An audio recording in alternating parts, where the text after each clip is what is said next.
sa barley. Paano ba ako napasok dito? Si Robin po talaga yung umiinom ng barley. Tapos sa kanya, nakita ko yung difference. Kay Robin, meron siya kasi nag-acid reflux siya. So, lagi pag kunwari kumakain ako, mahilig ako kain, ganyan, di ba? Obvious, di ba?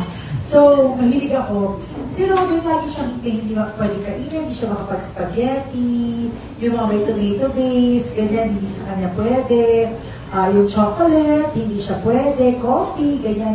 Lahat yan nag-trigger ng acidity for him. And then, nag-start siya mag-take ng barley. Aba, nagulat ako. Ano mo yun? Sabi ko, wow, okay ka na.